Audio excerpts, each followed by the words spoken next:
Ideology में कहीं में आपका एक बार फिर स्वागत है और मैं हूं प्रतीक त्रिवेदी।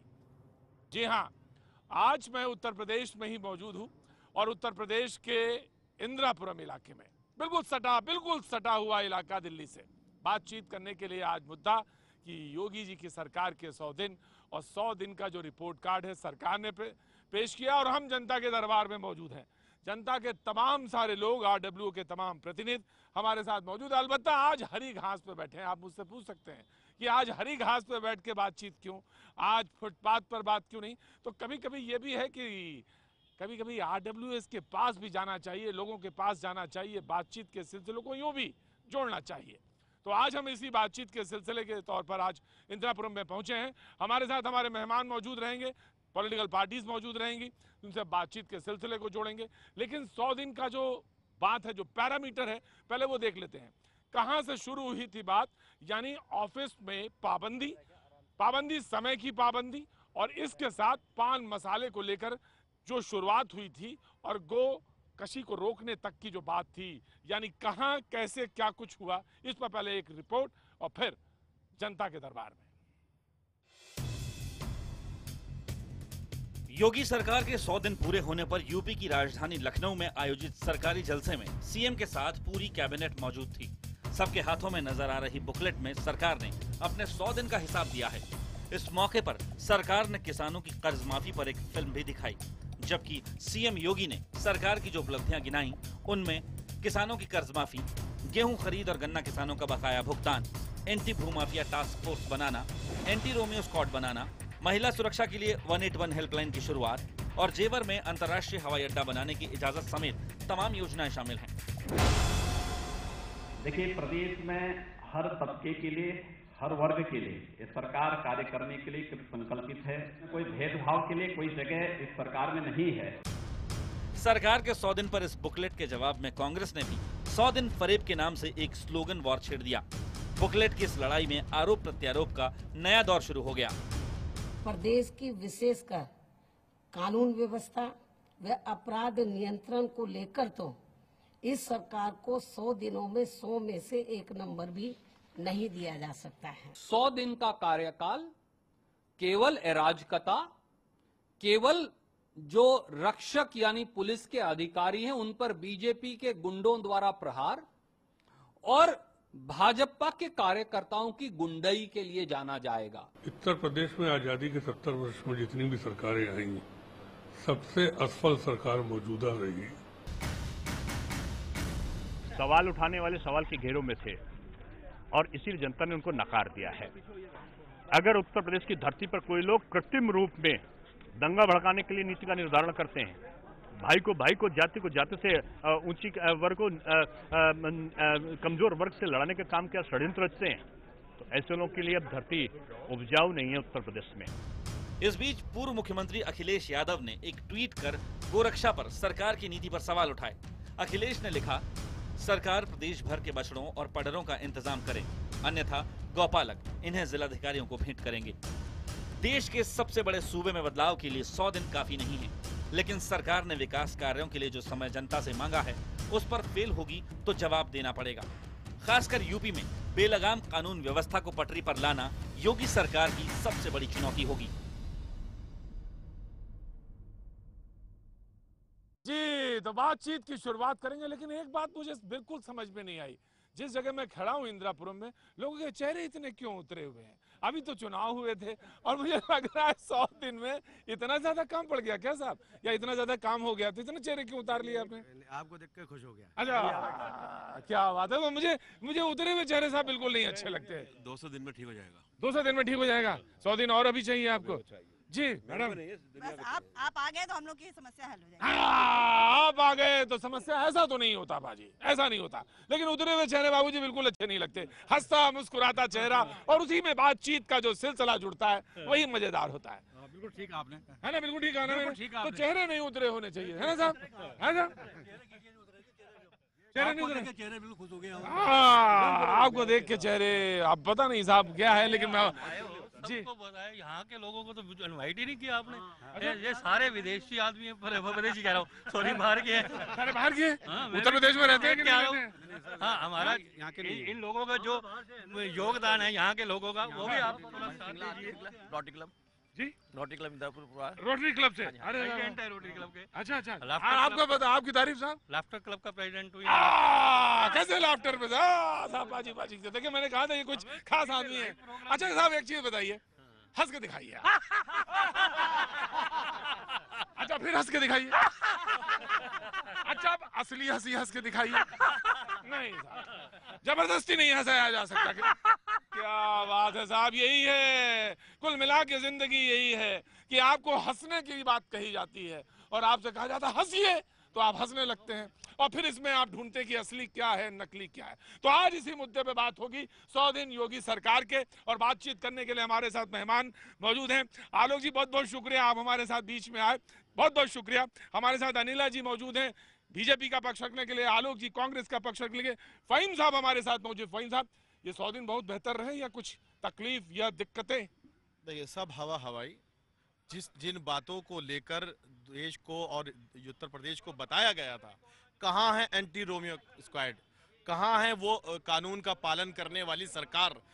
100 से ज्यादा रेप हो चुके हैं, 150 से ज्यादा मर्डर हो चुके हैं, 200 से ज्यादा डकैती हो चुकी है। कहाँ है उत्तर प्रदेश में वो कानून जिसका ये ढोल पीटा गया था? सपा पार्टी, मैं किसी पार्टी का पक्षधर नहीं हूँ, जिस सरकार के बारे में ये कहकर आया गया था कि हम सब कुछ संवारेंगे और एक ही दिन में यूपी उत्तर प्रदेश जो है वो राम राज्य वहां स्थापित हो जाएगा। कहाँ है वो राम राज? कहाँ है वो राम राज? कहाँ है वो चमन? कहाँ है वो मुस्कुराहट? तो अभी तो कुछ कह रहे थे 100 दिन तो हुए हैं, अभी 100 दिन में आप सारी चीज ले लेंगे क्या? फहीम साहब से बात करेंगे। फहीम साहब को हमने आपका तारुफ कराया। हमारे साथ राजकुमार भाटी जी भी मौजूद हैं, जो कि बीजेपी का, जो कि समाजवादी पार्टी का पक्ष यहाँ रखने के लिए बहुत बहुत शुक्रिया साहब हमारे साथ आने के लिए। RWA के तमाम महानुभाव यहाँ पे मौजूद हैं हमारे साथ। कुछ चेयरमैन RWA फेडरेशन फेडरेशन, मुझे तो लगा था कि आर्मी के कोई जवान साहब है। बिल्कुल आपने ऐसे मेरा हाथ ऐसे पकड़ के दबाया था तो मुझे लगा था आज मैं गलत फंस गया, वरना तो मैं तमाम लोगों से मिल लेता हूँ। बहुत बहुत शुक्रिया बाबूजी हमारे साथ बीच में आने के लिए। तो साहब बताइए, नौजवान क्या कहता है इन 100 दिनों के बारे में? सर, अभी तो और 100 दिनों में तो इतना कुछ पर्याप्त देखने को ग्राउंड पे रियलिटीज मिली नहीं है। मैं एक अभिभावक हूं और मैं वसुंधरा इंदिरापुरम को रिप्रेजेंट करता हूं। अब क्योंकि काफ़ी ज़मीनी मुद्दे हैं, जिसमें से एक ट्यूशन फीस का मुद्दा है, जिसमें सरकार हमें बोलती आ रही है कि बिल आएगा, ये होगा, वो होगा, लेकिन ग्राउंड पे अगर आप देखें ना तो सरकारी महकमा कोई ऐसी इन्फॉर्मेशन देने तैयार है, ना कोई ऐसा मंत्री है, सांसद है, विधायक है जो आके आम पब्लिक को एटलीस्ट ये इन्फॉर्म करे कि गवर्नमेंट का पॉइंट ऑफ व्यू क्या है। एक पेपर में विज्ञप्ति छप जाती है, पेपर में इन्फॉर्मेशन आ जाती है, उसके बेसिस पे अभिभावक यहाँ से वहाँ भागते रहते हैं। आदमियों को खुश करना बड़ा मुश्किल है साहब, आज के जमाने में किसी को खुश करना बड़ा मुश्किल। अलबत्ता सरकार को 325 सीटें मिली थी, जनता ने जब खुश किया तो वैसे ही खुश किया, लेकिन अब जनता को खुश करने की बारी है, लिहाजा इतना आसान तो नहीं है साहब। सही, आसान जीवन में कुछ नहीं होता। बट जब 5 साल मिलते हैं, 5 साल बहुत होते हैं काम करने के लिए। और पहले 100 डेज में दिख जाता है क्या काम किया है। आप चेक कर लो, मुझे तो कुछ ऐसा कुछ दिख नहीं रहा। तो आगाज अच्छा नहीं लग रहा है? बहुत बेकार बेकार लग रहा है? बहुत बेकार, कुछ नहीं है, जीरो बिग जीरो। वादे तो बहुत बड़े बड़े थे, लेकिन ग्राउंड पे देखा जाए तो कुछ नहीं हुआ है। काफी उम्मीदें हैं लोगों को, हालांकि ये कहना बहुत मुश्किल है कि 100 दिन में जल्दी हो जाएगा, लेकिन अभी भी जो भी स्टार्टिंग है वो कुछ खास नहीं है और अभिभावक बहुत परेशान है। महिलाएं के लिए कुछ नहीं है, सुरक्षा व्यवस्था वैसी ही है। सुरक्षा व्यवस्था, मुझे याद है जब चुनाव का दौर चल रहा था, हेलीकॉप्टर घूम रहे थे फहीम साहब बड़े लंबे लंबे, तो एक वादा किया गया था कि वो जो चैन स्नैचिंग वाला है, भाऊ जी याद है ना आपको? बहुत अच्छी याद है। हम चैन के मैं तो आपसे हाथ जोड़ के प्रार्थना करता हूं कि आप अपनी सकारात्मक सोच को बदलिए, सकारात्मक सोच लीजिए, आप ऑब्जेक्ट बोलना बंद कर दीजिए। सरकार अच्छे सकारात्मक सोच पे चल रही है। फहीम साहब की नाराजगी में आया। देखिए अगर सोच ही बदलनी थी तो पार्टी क्यों बदली भाई? सरकार क्यों बदलनी? ये सोच तभी बदल लेते। हमारे मुख्यमंत्री योगी महाराज जब किसी फौजी के घर पे जाते हैं, एयर कंडीशन लगाया जाता है, रेड कारपेट बिछाया जाता है और उनका स्वागत किया जाता है और वो उससे ऐसे मिलते हैं। जनता कह रहे ना 15 साल दिए थे उस समय सरकारों, ये मतलब सारी व्यवस्थाएं सुचारू रूप से चल रही थी। 100 दिन के अंदर जब सरकार जब कड़ाई करती है तो आप ही जैसे लोग बोलते हैं कि उनके ऊपर जुल्म हो रहा है। आप जैसे लोग बोलते हैं जब सरकार एक्शन लेती है, करने नहीं देते। हाँ, जो 60 साल वहाँ और 15 साल यहाँ पे क्या किया ये सबको पता है। ये काम नया नहीं हो रहा है, रोकते रोकते टाइम लगेगा। फहीम साहब, कह देना आसान होता है, जिस तरीके से आप रोकते रोकते थोड़ा सा वादे थे, झूठ भकाया गया था, ये दिखाएगा तो सब कुछ एकदम तो बदल जाएगा। हाँ। ऐसा कुछ भी नहीं हुआ, झूठे वादे, टोटली 100% झूठ। झूठ। प्रधानमंत्री कहते हैं आते किसानों का कर्ज माफ कर देंगे। हाँ। आज वित्त मंत्री कहते हैं हम कर ही नहीं सकते। तो उन्होंने कहा उत्तर प्रदेश में कहा कि 36,000 करोड़ से ज्यादा का किसान रोज आत्महत्या कर रहा है, रोज किसान आत्महत्या कर रहा है, एक पैसे का काम कुछ भी नहीं हुआ। 100% झूठ, 100% झूठ, टोटली झूठ। अरे अरे अरे रुकिए। अरे बजट कहाँ से आएगा, बजट कहाँ से आएगा? सारे किसानों का महाराष्ट्र में कर दे, जहाँ जहाँ बीजेपी की गवर्नमेंट है वहीं पे किसान माफी का वो चल रहा है। भाई साहब, ये सब लोग यहाँ सकारात्मक सोच नहीं ना। हंसिए जरा आप एक बार, सकारात्मक हंसिए। भैया ये सकारात्मक सोच, सकारात्मक सोच है, ये सकारात्मक सोच है। अगर देखा जाए तो हम 10 वर्ष से यहाँ रह रहे हैं। एक मिनट सीरियस, हम 10 वर्ष से यहाँ रह रहे हैं। हम अपने आप को बहुत ठगा समझते थे कि यहाँ कहाँ कौन से जंगल में आ गए हैं। जब यहाँ आए थे 2007 में तो हमें बड़ा प्रभावित होता था, कोई किसी को। लेकिन अब बदला, सामान बदला कि नहीं बदला, यहाँ पे इंतजाम बदले कि नहीं बदले? समाज में अपने लोग नहीं बदले, जो समाज ये अपने लोग नहीं बदलते हैं। मैं आया हुजूर आली, मैं आपके पास आऊंगा, बातचीत के सिलसिले को आज आप ही के बीच में जोड़ना है, आप ही के पास 1 घंटे रहना है। दिल्ली एक दिन में नहीं बसी थी। क्या बात है। और कितनी बार बदली, कितनी बार बसी और कितनी बार उजड़ी? जो पुरानी सरकार की बात कर रहे हैं, कितने अत्याचार हुए हैं उस सरकार में, पिछली वाली में, पिछली बारी में, सरकार में, हाँ। यूपी के अंदर जी कितने हुए अत्याचार? मैं बहुत ज्यादा हुए हैं अत्याचार। जी, बगल में ही खड़े समाजवादी पार्टी वाले मुस्कुरा रहे हैं, कहाँ हुए अत्याचार पूछ रहे हैं ये जी। भाई भतीजे बात चला वो पिछली सरकार में, मुलायम सरकार के देखिए, पूरे खानदान को देखिए, सब अरबपति करोड़पति बन गए। अपनों ने गिराई थी, अपनों ने ही गिराई थी वो सरकार पुरानी, और अपने ही भिरा देंगे ये सरकार पे पानी। और ये जो भाई भतीजावाद है ना, इसी ने सबसे ज्यादा नुकसान किया। तो 100 दिन के मैं आऊंगा बाबूजी, आप तो सकारात्मक सोच के आदमी है। बस उनको तो, आपको तो मैंने एक ही आइटम के लिए रखा है कि मुझे मालूम है जब मुझे ब्रेक लेना है, और ब्रेक जो है हमेशा सकारात्मक सोच के साथ लेना है। तो हंसिए जरा। वक्त एक छोटे से ब्रेक का, ब्रेक के बाद बस आप हंसते रहिएगा। वक्त एक छोटे से ब्रेक का, ब्रेक के बाद हम फिर हाजिर होते हैं, आप बने रहिए हमारे साथ।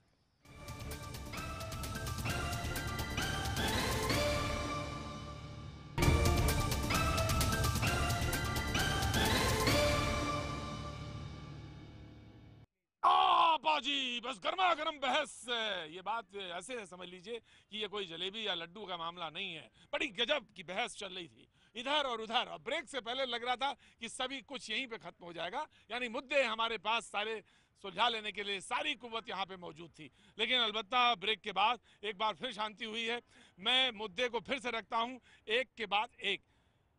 सबसे पहले योगी जी ने कहा कि काम समय पर होना चाहिए, और इसलिए मैं कांग्रेस को पहले मौका देना चाहता हूं। उन्होंने कहा कि जो वर्क कल्चर है उसको सुधारा जाना चाहिए, यानी समय पे लोग आएं और समय से जाएं, और जो काम है वहां पे जो लोग मौजूद हैं ऑफिस में वो काम करके दें। तो एक सबसे पहली चीज उन्होंने ये की। मैं जानना चाहता हूं कि ऑफिस कल्चर के ऊपर कमेंट। देखिए, मैं समझता हूं वर्क कल्चर को सुधारने के लिए 4 कदम उन्होंने उठाए थे। सबसे पहले कहा कि मेरे मंत्री 15 दिन के अंदर अपनी प्रॉपर्टी का ब्यौरा देंगे और अधिकारी भी देंगे। अभी तक किसी ने नहीं दिया है, मात्र 13% अधिकारियों ने और मंत्रियों ने ब्यौरा दिया है। दूसरा, उन्होंने वर्क कल्चर के लिए कहा था कि बायोमेट्रिक सिस्टम लगेंगे, अभी तक कहीं पर कोई बायोमेट्रिक सिस्टम नहीं लगा है। तीसरा, उन्होंने वर्क कल्चर के लिए कहा था कि जितने भी दागी ठेकेदार होंगे ब्लैक लिस्टेड, उनको सबको हटा देंगे। पूरे उत्तर प्रदेश में एक भी दागी ठेकेदार इनको 100 दिन में नहीं मिला है। तो वर्क कल्चर कहाँ का बदला है? वर्क कल्चर बदल रहा है सामाजिक तो ताना बाना जो आपने तोड़ा है उसका वर्क कल्चर बदला है। वर्क कल्चर कहाँ का बदला है कि बस आइए आज वहां पर आकर बात कीजिए और किसी भी पत्रकार का उत्तर मत दीजिए, ये वर्क कल्चर बदला है। ये पहले कभी नहीं होता था। किसी भी सवाल का जवाब बदला है। जी अनिला जी, देखिए आज का जो आपका कार्यक्रम है, हमारी सरकार यानी भारतीय जनता पार्टी की सरकार के 100 दिन के परफॉर्मेंस कार्ड जो आज हमारे चीफ मिनिस्टर ने, मुख्यमंत्री जी ने दिया उस पर है। तो ये मेरा अधिकार और कर्तव्य दोनों है कि मैं इन सब से ज्यादा बोलूं, जो मेरे साथी लोग खड़े हैं समाजवादी पार्टी और कांग्रेस भाजपा का काम ही बोलना है, उसके अलावा और करते क्या है आप लोग? बोलिए, खूब बोलिए आप लोग। पूरा देश देख रहा है कि क्राइम रेट वर्क कल्चर में 400% बढ़ गया। ये वर्क कल्चर अच्छा हो गया कितना, किसानों की आत्महत्या बढ़ गई, ये वर्क कल्चर कितना अच्छा हो गया। मैं समझता हूँ कि पूरा वर्क कल्चर अच्छी तरह से बढ़ गया। नहीं मैं आ रहा हूँ बाबूजी, आ रहा हूँ जी। चक्कर ये है, इनका आलोक जी की गलती नहीं है। उन्होंने कहा 45 दिन में सारे अपराधियों को जेल में डाल दूंगा। अरे भाई, एक भी अपराधी को तो जेल में डाल देते। 45 100 दिन हो गया, तो ये वर्क कल्चर है इनका। भारतवर्ष की भारतवर्ष की अस्मिता का कभी आप लोगों ने ख्याल रखा, ना महिलाओं की मर्यादा का रखा।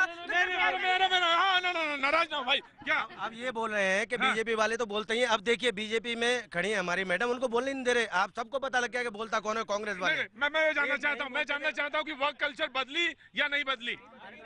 नहीं बदली। के अंदर हम लोग की कोई सुनवाई नहीं होती है, RWA बना लेते हैं लोग, मेंटेनेंस बढ़ा देते हैं। और मोदी अभी जो भी सरकार आ रही है उस पे ऊपर काम नहीं कर रही है। ग्राउंड लेवल वर्क कल्चर बदली या नहीं बदली? नहीं बदली जी। शुरुआत करूंगी फहीम साहब से। इन्होंने कहा हवाई सरकार। नरेंद्र मोदी प्रधानमंत्री इस देश के ये पहले प्रधान, शांत रहिए आलोक जी, शांत रहिए। अब मैं उत्तर दूंगी, आप सुनेंगे। पहले प्रधानमंत्री ऐसे हैं जिन्होंने 2500 किराए में 2500 कार्यक्रम, कृपया करके मुझे उत्तर देने दें। 2500 रुपए में आप हवाई सफर कर सकते हैं, यानी कि जो बाटा की चप्पल पहनता है वो भी हवाई जहाज में। मैं सब चीज बोलूंगी, शांत रहिए। आप किसानों के ऊपर बहुत बोल रहे थे, मैं उसका उत्तर भी दूंगी। कृपया करके मुझे देने दीजिए, यहाँ पर भाषणबाजी नहीं चल रही है। आप प्रश्न करेंगे, मैं उत्तर करूंगी। दूसरी बात यह है कि यहाँ पे मेरी कुछ महिला बहनों ने कहा कि ये क्राइम अगेंस्ट वुमेन, यानी कि महिलाओं के प्रति जो अपराधीकरण समाजवादी पार्टी सरकार में 181% बढ़ गया था, यहाँ कम नहीं हो रहा। तो उसका उत्तर मैं आपको यहाँ पर देना चाहूंगी कि रोडे खूब अटका रहे हैं समाजवादी पार्टी वाले, खूब अटका रहे हैं। हर 2 घंटे में एक रेप हो रहा है यूपी में, हर 2 घंटे में। हर थाने पे एक FIR दर्ज हो रही है जो पहले दर्ज नहीं होती थी। ये जितने भी, अब मैं बोल रही हूँ ना, आप बोलिएगा, आपके पास आएंगे। बोल रही है। जी बिल्कुल, मैं बोल रही हूँ, सब सुनेंगे, क्योंकि आप जैसे लोग बरगलाते हैं। बीजेपी बोल तीसरी बात किसानों के विषय में कह रहे थे, मेरे भाई कह रहे थे, मेरे भाई यहाँ पे किसानों के विषय में कह रहे थे, बहुत उत्तेजित हो रहे थे। आलोक जी शांत रहिए, मुझे मालूम है आप बीच में क्यों बोल रहे हैं। आप बीच में, अरे निर्भया कांड किसके समय हुआ था? घंटे तक 100 तो किसानों के विषय में आप कह रहे थे। एक दिन में आपने इतना अनुभव नहीं प्राप्त किया होगा, आप भी धीरे धीरे बड़े होंगे। किसानों की जो हालत खराब हुई है, ये एक दिन में या 100 दिन में नहीं हुई है। झूठे वादे नहीं, वादे कहते। मोदी जी ने खुद कहा था कि पहली कैबिनेट में जब कर्जा माफ 100 दिन होले, आज लो माफ नहीं, किसान मर रहा है। योगी जी ने माफ नहीं किया, मोदी जी वादा करके थे। सुनो एक सेकंड, मुजफ्फरनगर में कल बैंक वाले किसानों के घर जा रहे हैं, उनको बेइज्जत कर रहे हैं। आगरा में बैंक वाले घर से निकाल रहे हैं, किसान आत्महत्या कर रहा। आगरा ग्रामीण क्षेत्र में परसों आत्महत्या हुई है, कल मुजफ्फरनगर में 2 आत्महत्या हुई है, जिसकी जिम्मेदार योगी सरकार है। योगी सरकार जिम्मेदार है। 100 दिन में किसी भी किसान की हालत खराब नहीं हुई है। ये सवाल आप समाजवादी पार्टी और कांग्रेस से पूछिए। किसान, आपको आंकड़ा पता है, उत्तर प्रदेश में 2 करोड़ 30 लाख किसान हैं, जिसमें कि 1 करोड़ 85 लाख जो है सीमांत है और 30 लाख लघु किसान है। ऑन एन एवरेज मत पढ़ाइए, ये बताइए, गन्ना किसानों का पैसा आपने कहा था हम 100 दिन में दे देंगे, गन्ना किसानों के पैसे का क्या हुआ वो बताइए। सारे बैंकों के पास नोटिफिकेशन जा चुका है। बैंकों के पास जुलाई के बाद शुरू हो रहा है। आपको जानकारी राजकुमार जी, आत्महत्या की किसान ने कल। मैं आ रहा हूँ राजकुमार जी। शोर ये मचाया गया था, किसान के मुजफ्फरनगर में लाल झंडा गाड़ा नीलामी के लिए मुजफ्फरनगर में जी, जानसठ क्षेत्र में किसान परेशान है। किसान परेशान है। 90 साल के किसान को जेल में डाल दिया, उसका हार्ट अटैक हुआ है मुजफ्फरनगर में। किसान हमेशा से ही परेशान है, किसी भी सरकार ने किसान के लिए कुछ नहीं किया है। लेकिन एक पहल हुई है कि कम से कम किसान के कर्ज माफी की बात तो हुई है, इससे पहले किसी ने बात भी नहीं की। उम्मीद है 100 दिन में, उम्मीद है हो जाए तो बढ़िया, ना हो तो ये भी नकारात्मक रहेगा, ये भी नकारी साबित हो जाएगी। अगर ये काम नहीं हुआ तो नकारी साबित हो। राजकुमार जी को देना चाहता हूँ मैं। शोर ये मचाया गया था कि श्वेत पत्र जारी किया जाएगा 100 दिनों के काम पर। श्वेत पत्र का मतलब होता है अच्छे काम भी बताओ, खराब काम भी बताओ। फिर कहा गया उपलब्धि बताई जाएंगी, लेकिन योगी जी ने केवल एक भाषण दिया, पिछली सरकार की पार्टियों की कमी बताई, अपने भविष्य की योजनाएं बताई। 100 दिन की कोई उपलब्धि नहीं लाई। सुनिए, 100 दिन की कोई उपलब्धि उन्होंने नहीं बताई। उन्हें ये बताना चाहिए था कि उत्तर प्रदेश में कितना क्राइम बढ़ गया है। उन्हें ये बताना चाहिए था 100 दिन में कितनी बार पुलिस पिटी है। उन्हें ये बताना चाहिए था भारतीय जनता पार्टी के कितने नेताओं ने पुलिस और प्रशासन के साथ बदतमीजी की है। वहाँ सहारनपुर में राघव लखनपाल का भाई राहुल लखनपाल जो दंगे में वांटेड है, जिसके खिलाफ कोर्ट से वारंट जारी है, और जो पुलिस के रिकॉर्ड में भगोड़ा है, वो जिले के प्रभारी मंत्री सूर्य प्रताप शाही के साथ योगा करता है, मीडिया के सामने, प्रशासन के सामने, पुलिस के सामने। इन बातों का जवाब मोदी जी, योगी जी को देना चाहिए था। 3 दिन बाद चली जीडीए का ऑडिट होगा, पूरी खबर चली, टेलीविजन में भी चली। क्या हुआ ऑडिट का?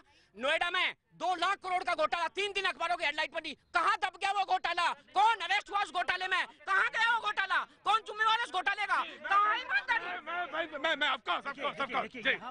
यहाँ पर आपने पूछा वर्क कल्चर के बारे में। हम यहाँ के रेजिडेंट्स हैं, हमें जो महसूस हुआ, कम से कम इस गर्मी में लाइट तो नहीं गई योगी जी के आने के बाद। बिजली बहुत कम गई है। कम से कम ये तो फायदा हुआ।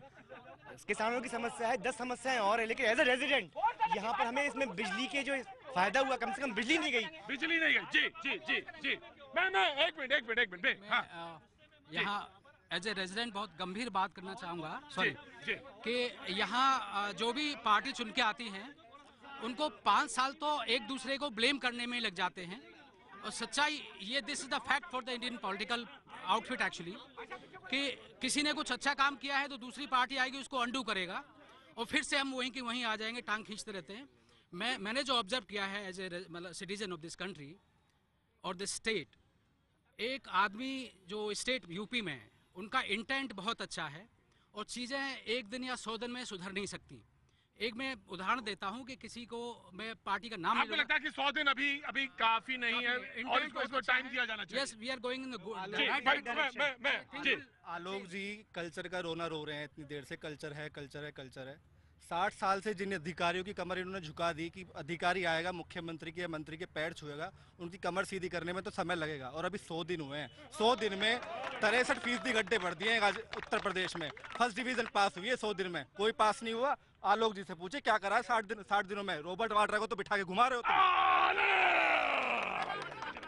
बस यही, यार थोड़ा हल्का बढ़ना चाहिए। हाँ जी, आप मुस्कुरा रही थी, हंस रही थी, क्यों? आप ये मुझे बताइए, लॉ एंड ऑर्डर की बात थी, मैं लॉ एंड ऑर्डर की बात पे आ रहा था, वहाँ पे छड़ी गई बात कि महिलाओं ने चैन स्नैचिंग के बारे में भी बात कही थी। यहाँ तो बहुत होती थी, उसमें लगाम लगी, उसमें बिल्कुल नहीं लगी। देखिए हम लोग के गले में कंगन भी उतारे जा रहे हैं, बाली भी उतारे जा रही है। वही कंडीशन है। मैं सबसे पहला, मेरा मुद्दा तो ये है, जीडीए के अंदर, गाजियाबाद डेवलपमेंट अथॉरिटी के अंदर इतना भ्रष्टाचार है, मुझे लगता है कि किसी विभाग के अंदर पूरे देश में इतना भ्रष्टाचार नहीं होगा जितना जीडीए में है। हाँ, जितना जीडीए के अंदर। मेरे पास सबूत है और लोग है मेरे पास गवाह। मैं लखनऊ में भी जानना चाहूंगा, गोरखपुर में भी जानना चाहूंगा जी।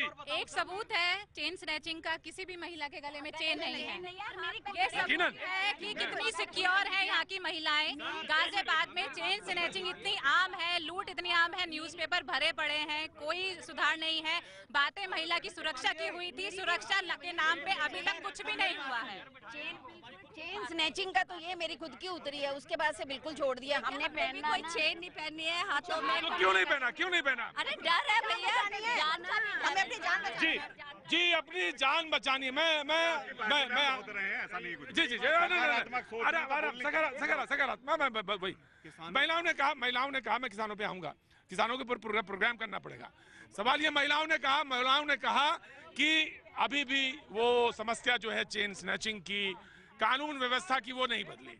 नहीं, मैं बिल्कुल, जो मेरी यहाँ पे बहनें बैठी हुई हैं, मैं ये नकारूंगी नहीं। मैं ये बिल्कुल भी नहीं कहूँगी कि यहाँ पे जो अपराध है उस पे अंकुश लग चुका है। इसमें कोई दो राय नहीं है कि समाजवादी पार्टी के टेन्योर में कदम कदम पे अपराधियों ने अपने पैर पसारे हुए थे, जिनको संरक्षण जो है समाजवादी पार्टी देती थी। प्रशासन को वो एक माध्यम की तरह इस्तेमाल कर, कार्य शुरू हो गया। अंडर पुलिसिंग है यहाँ पर, पुलिस भी नहीं थी प्रॉपर, और पुलिस को इनको गलत तरीके से ये इस्तेमाल करते थे। कार्य शुरू हो गया है। इनकी सरकार तो बिल्कुल निकम्मी है। जो समाजवादी पार्टी सरकार में अपराधी जम गए थे वो इनसे उखाड़े नहीं जा रहे। ये सरकार तो निकम्मी है, इसे तो रहने का अधिकार ही नहीं है, सत्ता में रहने का। इन्हें इस्तीफा देके अपने घर बैठना चाहिए।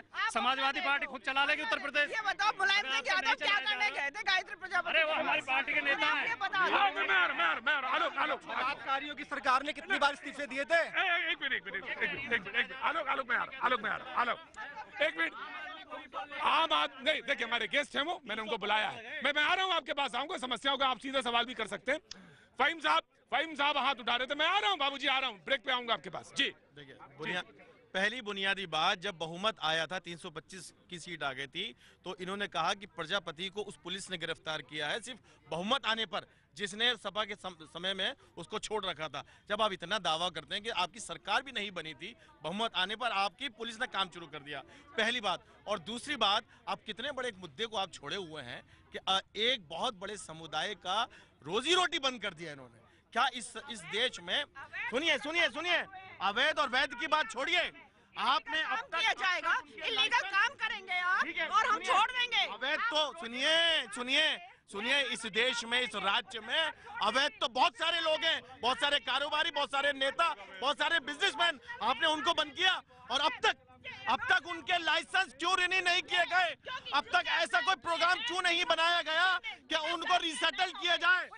देखिए ऐसा है प्रतीक जी, अगर ये कहेंगे कि एक जो इमोशनल कार्ड खेल रहे हैं, तो अगर ये कहेंगे कि गैर कानूनी काम यहाँ नहीं होगा, आप चाहे फहीम साहब कितना कहते रहिए, जो लीगल काम है, जनाब अगली बार वोट मत देना ना, क्यों ब्लड प्रेशर हाई कर रहे हो? इस देश में यहाँ पे गैर कानूनी काम नहीं होगा। बांट रही है, दलित को बांट रही है। भाई मैं आपकी बात आपने कही, आपने कहा कि आपको सताया जा रहा है, आपने कहा कि माइनॉरिटीज अकलियतों के साथ दुर्व्यवहार हो रहा है, दोहरी नीति है। देखिए, ये मेरा मुल्क है और मुझे बहुत बड़ा गर्व है कि मैं हिंदुस्तानी हूँ, बिल्कुल। मगर अफसोस के चंद मुट्ठी भर नेता, और मैं इनको एक नाम से पुकारता हूँ, संघी, भाजपंगी और बरकती जैसे मुसंगी।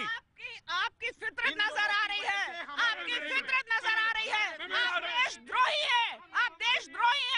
देखिए मैं बहुत सम्मानित लोग हैं, सम्मानित सदस्य हैं। मैं किसी को नहीं, ऑफ कोर्स ठीक है, इनकी बात का जवाब देना पड़ेगा। बिल्कुल। आपने सबसे पहले बोला कि अब तक उनके लाइसेंस क्यों नहीं बने।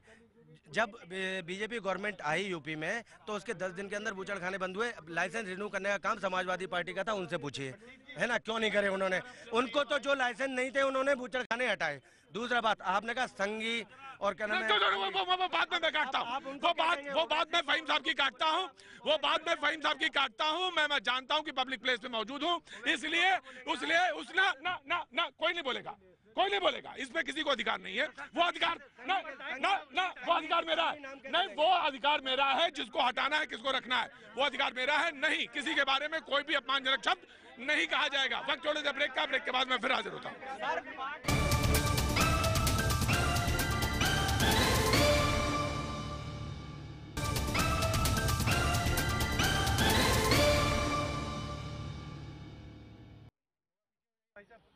भैया जी, कहीं में आपका एक बार फिर स्वागत है। और यहाँ पर बात कहने के लिए इंदिरापुरम में, उत्तर प्रदेश में, आज बात योगी के 100 दिन को लेकर होती हुई, तमाम सारे लोग मौजूद, बात करने की नाराजगी के साथ भी और कुछ इत्मीनान के साथ भी। जी, आपका मुद्दा क्या था? मेरा मुद्दा यह है सर, जीडीए के अंदर इतना भ्रष्टाचार है, मुझे लगता कि पूरे देश में इतना। ये तो बात आपने कही थी गाजियाबाद डेवलपमेंट अथॉरिटी में। आपको मेरे मकान की खुद फाइलें तक गायब हैं, जो नीचे से लेकर ऊपर तक सारे अधिकारियों से सन 2000 से आज तक मिलता आ रहा हूँ, लेकिन कोई हिसाब किताब का कोई पता नहीं है। जीडीए ने उन लोगों की मकान कैंसिल कर दिए जिनकी रजिस्ट्री हो रही है, बैंक से लोन चल रहा है और नाम भी दर्ज है जीडीए में, और ऐसे हजारों लोगों की लिस्ट है मेरे पास। ये बिल्कुल सच बोल रहे हैं, बिल्कुल सबूत के साथ मैं दिखा सकता हूँ। मैं मकान में, मेरा मकान निरस्त कर दिया, बैंक कैसे लोन दे देगा? बैंक से 10 लाख का लोन लिया मैंने, और रह रहा हूँ मैं, और नाम दर्ज भी हो गया मेरा जीडीए, जब भी जीडीए ने मकान कैंसिल। मैं आ रहा हूँ, आलोक जी आ रहा हूँ। इसी पर टिप्पणी करना चाहूंगा कि राम राज्य आ गया, राम राज्य में किसी के नाम मकान थोड़ी होते थे। इनसे बुलवा लो, सबके नाम ना तो कांग्रेस राम राज कैसे समझेगी, कैसे समझेगी? अरे इटली में छुट्टी जो काट कर आते हैं वो रामराज क्या समझेंगे? साबुन और शैम्पू। अब जनता मौजूद है। मैं आ रहा हूँ अनिला जी, आ रहा हूँ। Of course I am coming. जी जी सर, जनता को यहाँ की नेताओं की बात सुन के हमें लगता है कि जनता का कोई फिक्र नहीं है। ये जो भाई साहब अभी बता रहे थे जिनके साथ ये प्रॉब्लम है, इसका प्रॉब्लम का 7 साल यहाँ मैं नियो सोसाइटी में रहता हूँ, वहाँ के हालात देख के मुझे पता चल गया कि ये नेक्सस है। ये डिप्टी रजिस्ट्रार साहब को इन्फॉर्म कीजिए तो वो बोलते हैं आप उनसे जाके जीडीए से मिलिए, एसडीएम से मिलिए, उनको हक है। ये कानून जो यूपी अपार्टमेंट एक्ट बना हुआ है, ये एक्ट जो बना है ये RWA सोसाइटी में बना करके वहाँ के रेसिडेंट का खून चूसने के लिए बनाया गया है, उनके डेवलपमेंट के लिए नहीं बनाया गया है। ये उसको प्रॉक्सी बिल्कुल होनी चाहिए और योगी जी को करना चाहिए। योगी जी को करना चाहिए। ये अब सवाल इस मुद्दे पे कि क्या करना रह गया। 100 दिन की तो बात हमने देख ली। बाबू जी आगे में आप तो हंसाते हैं, अच्छा है मुझे मालूम है जी। हम लोग मल्टी स्टोरी बिल्डिंग्स में रह रहे हैं। बिल्डर और हमसे मेंटेनेंस और इलेक्ट्रिसिटी चार्ज अपने बढ़े हुए रेट पे चार्ज करते हैं RWA, जबकि उत्तर प्रदेश रेगुलेटरी कमीशन का ऑर्डर है कि हमसे जो है वो सब्सिडाइज रेट लेना चाहिए, लेकिन जबरदस्ती गवर्नमेंट उसमें इंटरफेयर नहीं कर पा रही है। क्यों नहीं कर पा रही है गवर्नमेंट? नहीं कर पा रही है। और इलेक्शन भी फेयर नहीं होता। आज प्रॉक्सी के नाम पर यूपी अपार्टमेंट एक्ट का दिखा के ये तमाम सारी वो रेजिडेंट एक बच्ची यहाँ पे मौजूद है जी। तुम्हें बड़ी देर से मैं देख रहा था तुम्हें। जी मेरी प्रॉब्लम ये है सर, जो मैं किसान की बेटी हूँ, मैं अपने गाँव से आई हूँ। मैं मानती हूँ सर, ये मोदी ने बोला है कि ये लोन माफ कर दें, किसानों का लोन माफ किया है। जिसके पास खेत नहीं है उनका क्या किया है? जिसके पास खेत नहीं है उसके नहीं है, उनके लिए क्या किया है? क्या नाम है बेटा तुम्हारा? सोनम। सोनम कहती है मैं किसान की बेटी हूँ और मेरे पास तो खेत भी नहीं है। तो जिसके पास खेत भी नहीं है और यहाँ पे क्या नौकरी है? जी सर, काम करती है जी। एजुकेशन किया है मैंने, फिर भी मेरी सरकारी जॉब का तो नाम ही नहीं है। प्राइवेट जॉब कर रही हूँ, उस पर भूखा मरना पड़ रहा है यहाँ पे।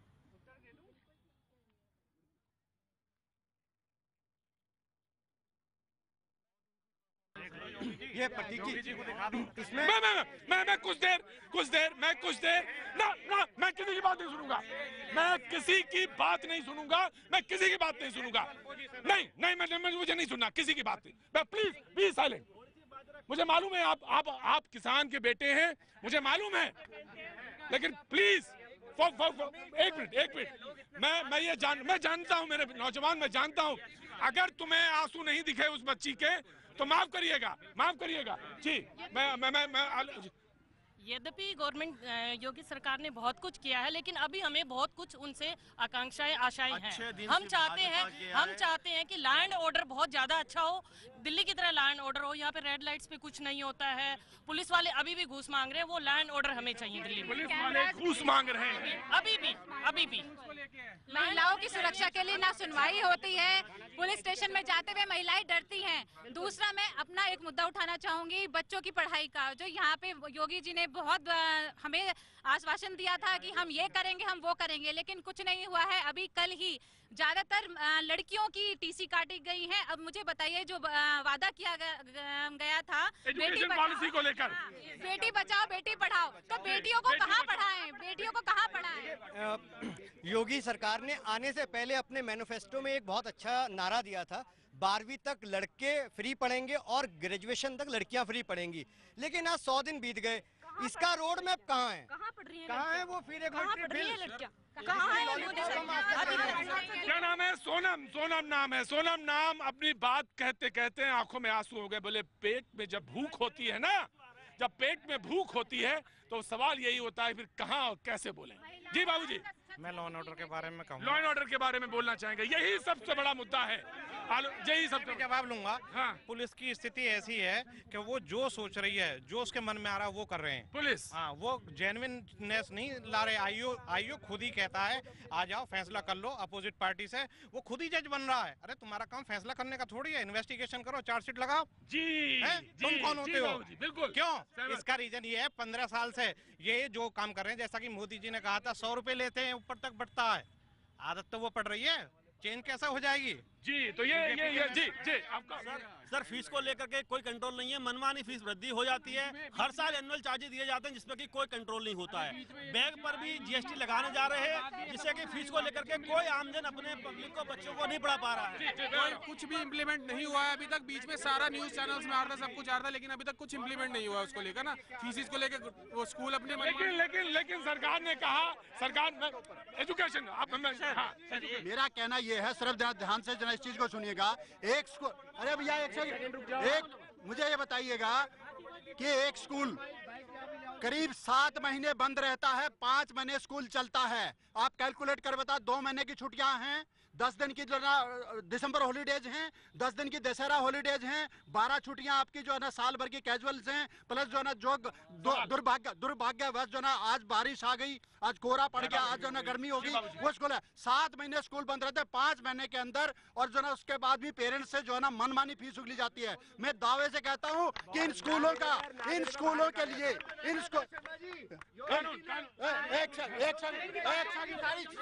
योगी जी ने कहा है हम जो सार्वजनिक छुट्टियां उनमें भी कटौती करेंगे, स्कूल के साथ भी करेंगे। ये पहले होता था, अब नहीं हो रहा। 100 दिन के अंदर उन्होंने ये घोषणा की है। भारतीय जनता पार्टी की सरकार आते ही ये घोषणा की है योगी जी ने, लोगों के साथ किया है, सरकारी सेवाओं में किया है। मेरी बात पूरी नहीं हुई अभी, मेरी बात पूरी नहीं हुई है। मेरा सिर्फ कहने का ये है कि जब स्कूल की फीस बढ़ोतरी के साथ में जब स्कूल को लैंड दी जाती है, वो सब्सिडी रेट होना चाहिए, उनका अंकुश नहीं होना चाहिए। उसके अंदर गरीब बच्चों के लिए, बेटियों के लिए रिजर्व सीटें होनी चाहिए। 2 मई 2016 का सुप्रीम कोर्ट का ऑर्डर है कि स्कूल प्रॉफिटियरिंग नहीं कर सकते और स्टेट को उसकी जांच करनी चाहिए। पॉलिसी को लेकर सवाल है, सवाल जी मैं एक आराम से ऐसे मैं सवाल ये है, एक मिनट आप पार्टीबाजी पे मत जाइए। आप चुप रहेंगे? आप पढ़े लिखे लग रहे हैं मुझे ना, चुप रहेंगे। जी आलोक जी सवाल ये, सॉरी एक मिनट प्लीज। आलोक शर्मा जी बन जाओगे फिर कैसे? जी हाँ आलोक जी, सवाल ये था कि जिस तरह के मुद्दे सामने हैं, सरकार ने कहा कि 15 जून एक डेट दी थी, गड्ढों से लेकर सड़क से लेकर बिजली की 24 घंटे शहरों में बिजली की बात कही थी। इन तमाम मुद्दों पर सरकार ने अपनी फेयरनेस दिखाया। मैं समझता हूं बिजली का प्रोडक्शन पिछले 100 दिन में 9.5% घट गया, तो पूर्ति कहां से हो गई? दूसरी चीज, गड्ढे भर दिए 66% आज सीएम महोदय ने कहा। कौन सा फार्मूला है, कौन सा कैलकुलेशन है? श्वेत पत्र लाकर जरा बता दें। जी देखिए ऐसा है, इनको कैलकुलेशन समझ में नहीं आएगा। अगर 63% इन्होंने बोला है तो जाके गाड़ी उठाएं और चेक कर ले इनका, तभी इनको कहीं ना कहीं सेटिस्फेक्शन मिलेगा। अभी ये सोनम बच्ची जो है, इसकी आंखों में आंसू आ गए थे। तो बच्ची मैं आपको बताना चाहूंगी, आपने कहा कि जो किसान मजदूर हैं उनका क्या है। 100 दिन के अंदर 39 तहसीलों पर एक कौशल विकास केंद्र खुल चुका है, जहां से आलोक जी शांत रहिए, आलोक जी शांत रहिए। आप ऐसे नहीं झूठ बोल रहे, झूठ बोलने की आदत कांग्रेस की है। कांग्रेस झूठ बोलती है, कांग्रेस झूठी है, कांग्रेस झूठी है। आप बताना नहीं चाहते, आप चाहते नहीं है कि मैं उसको बताऊं। झूठ बोल रहे हैं, आप झूठ बोलते हैं। 45 कहां खुले जरा बताइए। नहीं है कि मैं उसको बताऊं। सॉइल टेस्टिंग लैब मैं बता दूं मैम, आपको जो सरकारी स्कूल होते हैं मैं जानता हूँ बहस तेज है। इस बीच में सरकार अपने काम भी रखा, मुझे मालूम है, लेकिन आज बस अभी इतना